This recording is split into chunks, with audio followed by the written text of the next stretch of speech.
Hello everyone, how are you doing today? I don't doubt you are fine wherever you are watching us. This is BNP TV and we are in the standpoint one more time, and I'm so happy to be with you, and I really enjoy to have you always watching us, supporting this TV and this show. We are having two guests here in the place. Let me welcome them. I'll start by my left side. We have MBAZUMUTIMA Christian. He's the founder of Ubuntu house&Twige initiative. He has a lot to tell us, so maybe he can also say hello to you guys. Yes, thank you so much for the warm welcome. I'm so happy, so excited to be here, and looking forward to discussing this interesting topic. Amazing. You haven't heard it? I know, right? So, okay. I'm also with our brother Darcy Iradukunda. He's the co-founder, or maybe the founder of Icumu association. He's also a host of the show from this same TV, BNP. His show is called Page Tournée, and we are also happy to have him in the studio. Yeah, it's always a pleasure to be here, and especially in this program, Standpoint. Hello. You're gonna share a lot with us today. Since you are, both of you are in the domain of trying to help young people also to develop the economy of our country. So today's topic is about Africa. We with 1.4 billion people, all around the Africa. This is the second large continent and the second most populous continent after Asia.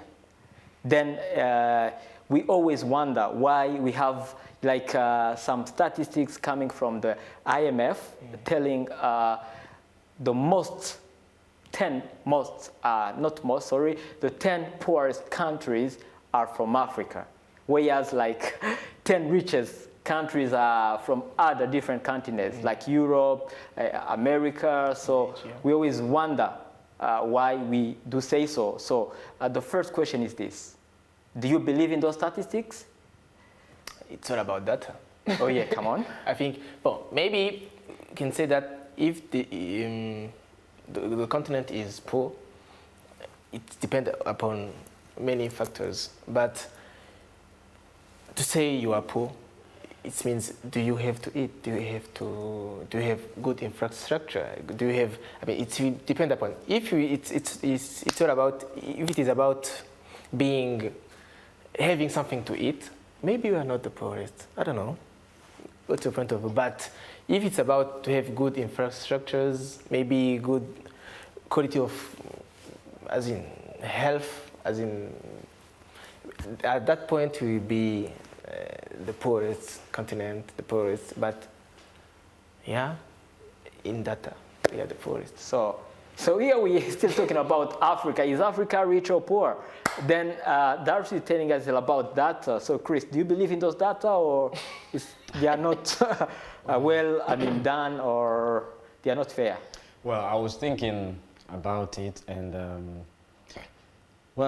they say statistics, math don't lie, right? And of course, when we want to judge whether something is accurate or not accurate, we have to use some statistics. Yeah. So, but I understand that sometimes also this could be rigged. Like there could be unfair and maybe unbalanced, depending on maybe on the author or maybe the objective. So now, statistically speaking, we can say maybe in terms of money, Africa is not ranked in the richest countries. In terms of money, that's what we could say. Yeah.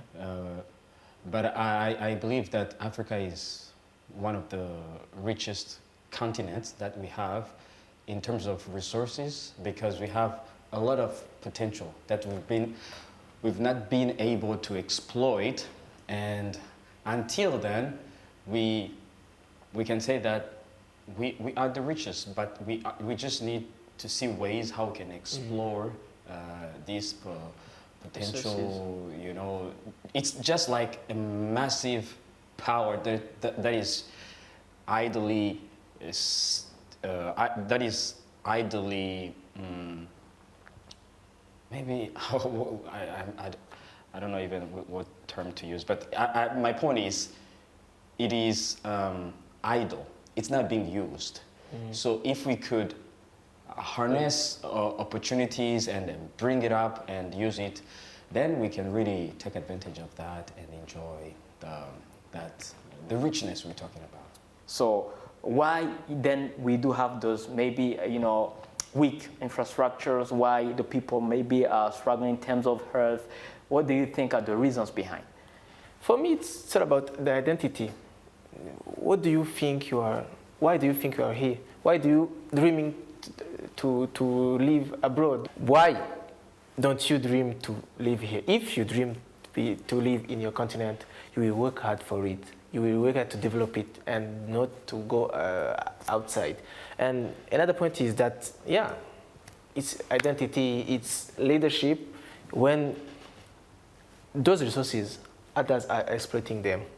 But with not a win-win cooperation.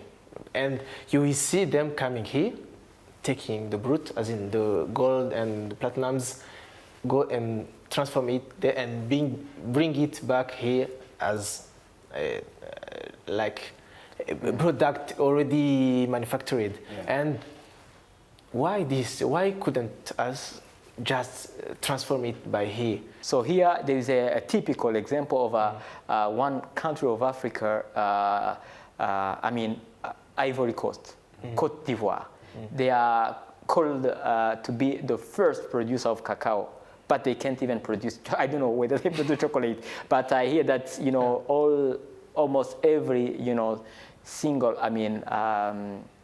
plant of when after the harvest, they just go to use it abroad and maybe they come with a manufactured product after. So Chris, do you think there is a chance for Africans maybe to use their raw materials here and then maybe sell them at a better price? Yes, I believe so. We have, these ideas have been here for such a long time. What you're saying, it's kind of, they say it's a kind of cliche, right? We just know these things. But the thing is, now, of course we know we need to transformation here. But what is this this restraining power that keeps us from doing this very thing? Because if we are to have like a real talk, we have to think about, okay, what is this thing that causes us not to do what we dream to do? So that's my perspective. I just want to solve this thing out. So of course, couple of things we might point out.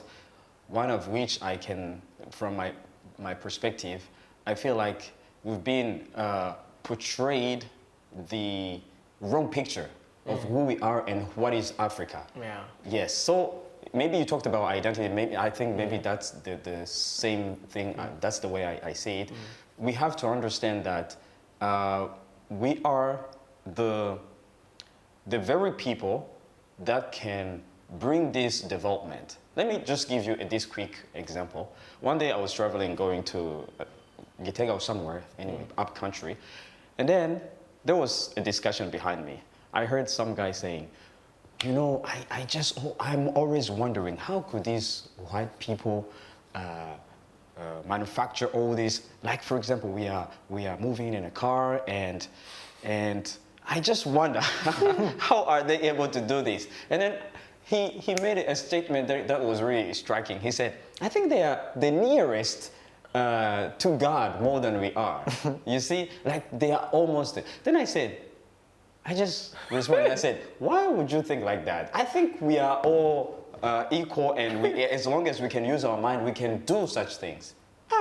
I'm telling you, the guy almost swallowed me. He said, how could you say like that? Do you think we can build such a car? Enjoy. We can have airplanes. We can have, skyscrapers. All these things. then I said, okay, I don't need to, to engage myself in this conversation. But you see, it made me think, wow, how could he think like that? Maybe him thinking that way was a bit extreme, but at a point, or maybe at some extent, we think like him, but not to that very extent. You see what I mean? Yeah, sure.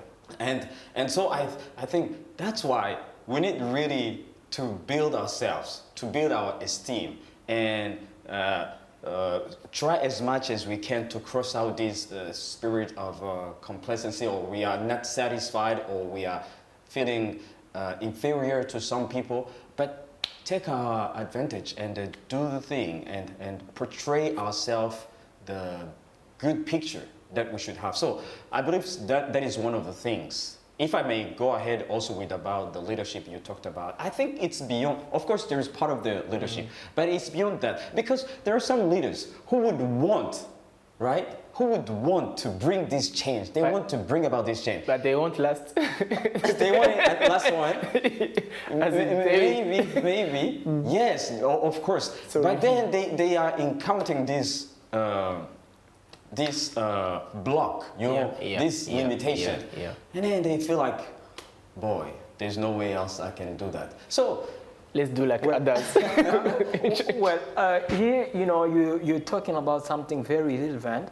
I mean, you know, the picture that we are portraying about ourselves.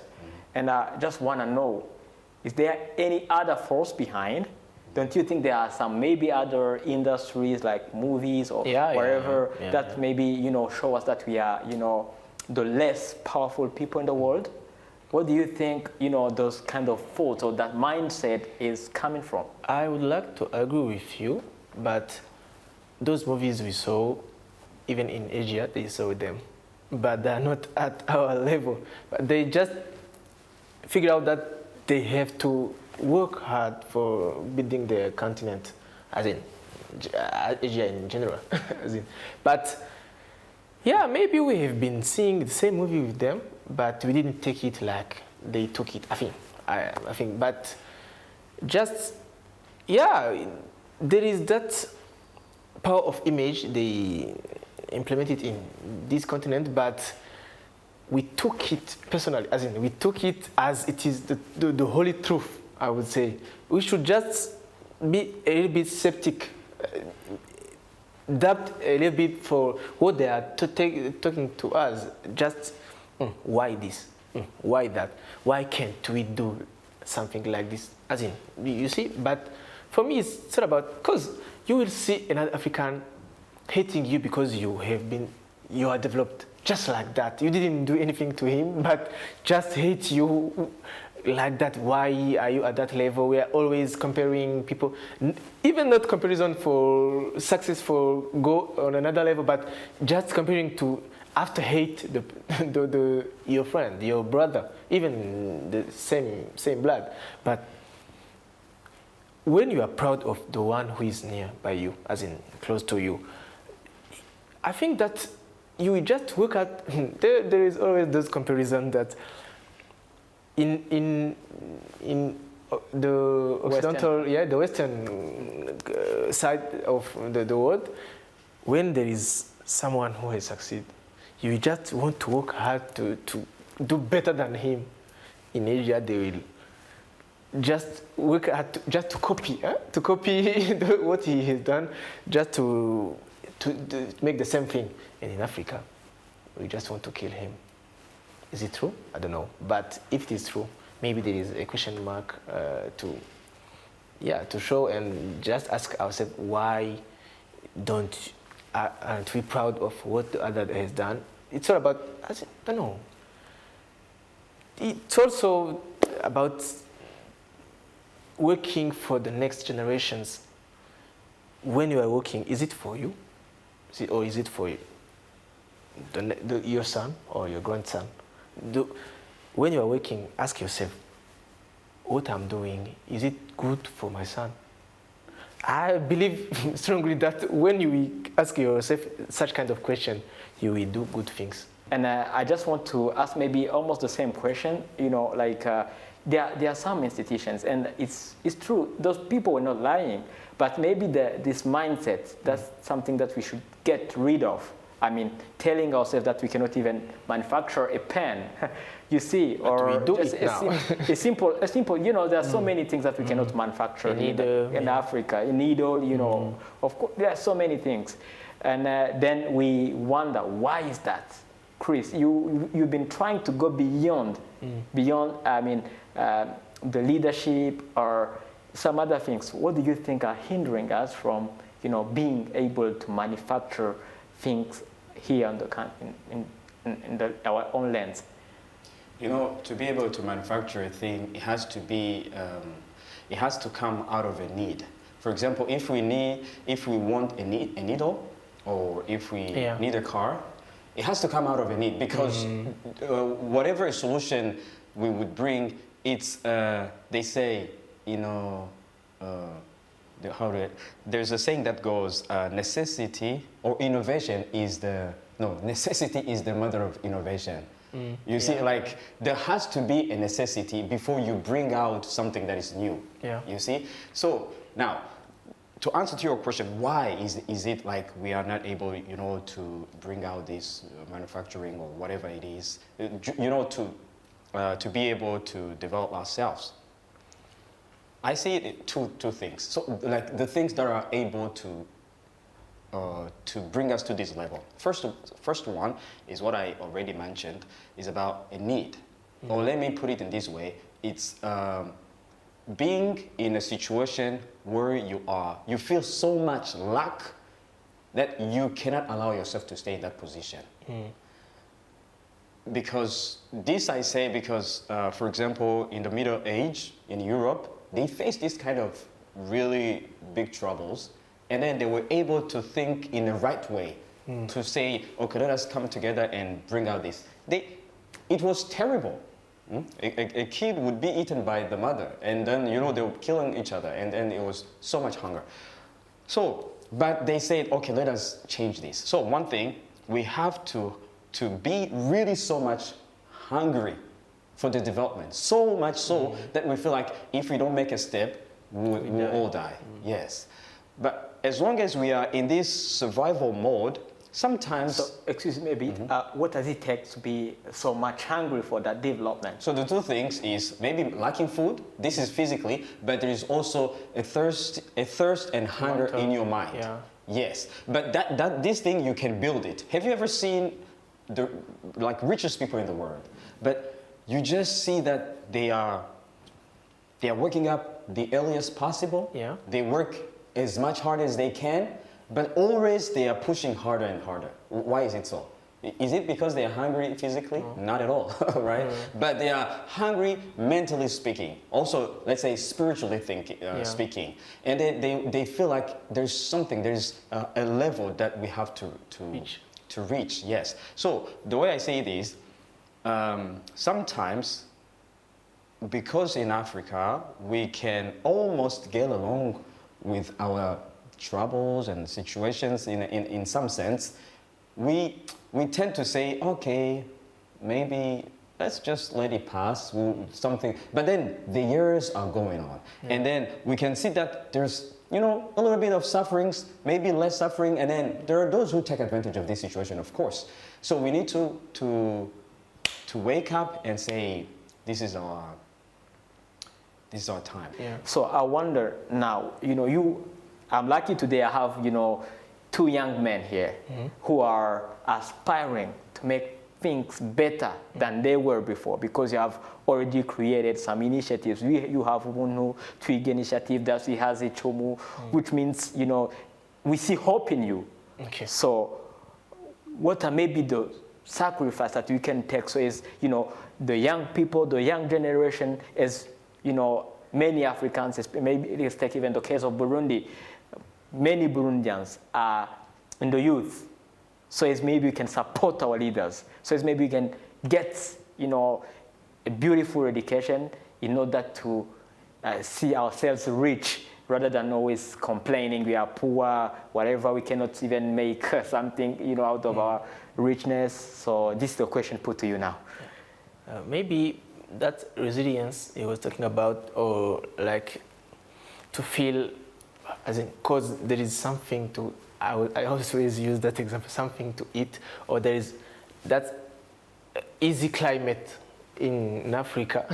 It was the cause of not needing that change, not needing some innovation for me. Just to try to answer to your previous question. Yeah, sure. But now it's about education.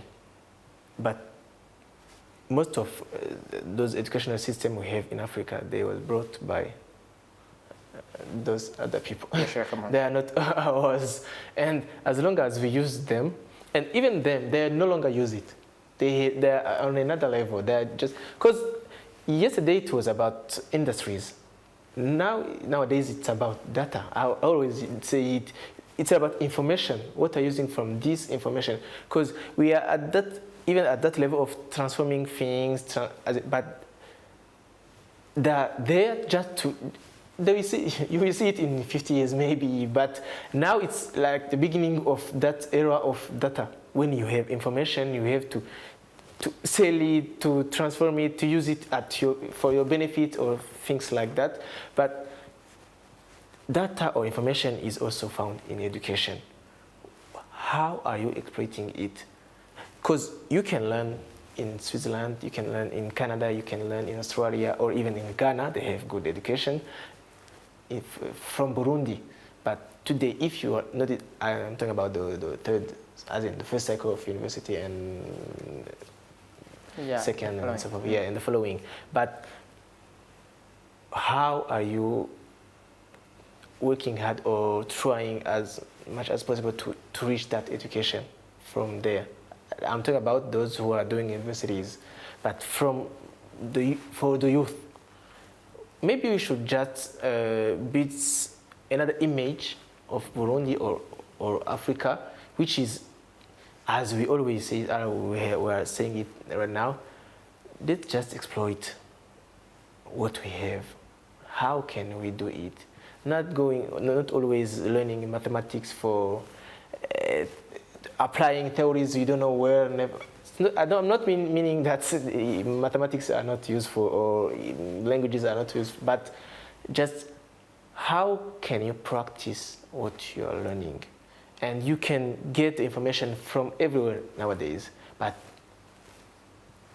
as long as you are not working to just to make solution for your problem, as long as you are learning just to learn, I would say the education will be, I may say, useless. But if you are learning to practice, maybe I'm practical more than theoretical, but just learn to practice what you are learning. Learn to live. To not only to live, but to create more, a better life for our Africans. Go and do hydroelectricity for making energy here, but I don't know, go for, if you are learning a language, just to translate even those laws, even those in your, so that many people can understand. If you are learning mathematics, go and those modelization just to practice it for your country, because you see, I'm always dreaming, as in attending MIT or Stanford, but if they see me as a Brian, they will keep me. They won't let me be back to develop my country. Maybe just... Will you accept? To stay there. You agree with them? Yes, of course. Never. Never. Why?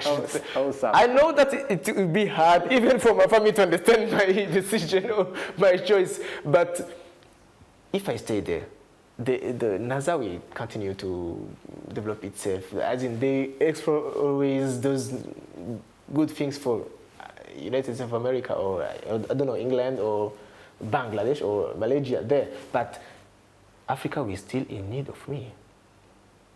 What have you put in those kids when they were still young in schools, just to dream for a better Africa? As in, for 40 years, 40 coming years. You see what I'm talking about? Yeah. Just put that spirit of solving problems in Africa more than just learning, just to attempt to have a higher degree or become professor. I agree that professors they have also the importance in the country, but sometimes I don't know, maybe because I'm not a professor, but do they even work? They will beat me, I don't know, but do they even work just for solving problem here? Yeah, sure, clear. Chris, what's your take on that? All right. So since you said we are doing something. Yeah, right? sure. Yes, and I have this company registered, Ubuntu House, and I have this Twige. I'm looking forward to have it even registered. But so having this, it's actually to counter this, same problem or being able to be a problem solver. So this is the simple way that I think about it. Ubuntu House is for bringing money in Twige because Twige is non-lucrative, non-profit, right? So I will work to bring money in here and then build. And then for me, because I'm not the president of Burundi, I may not be able maybe to bring such things. But I said, okay, let me bring to Burundians the things that I'm able to bring. Even this is when I came up with the idea of having this YouTube channel to teach English. But also I understand that giving people the knowledge, there are things that I'm limited to in the sense that, for example, I'd love to build a youth center, and then you talked about MIT. Here we have, the reason why I believe we are rich is because we have the resources, but also we have population, the youngest population, which is one of the, what would you have if you don't have people? Because most of the time this is so much underrated you feel like, okay, in our country we have this, but if you don't have people, it's just nothing. That's what maybe they're facing in Europe, they are getting old. But here we have young people. So sometimes if we don't master and canalize their power to achieve development, sometimes this power will become self-destruction. Instead of building, they will be destroying now. So in Twige, it's just trying to offer this opportunity to young people. And of course, you are still gathering funds and all these things.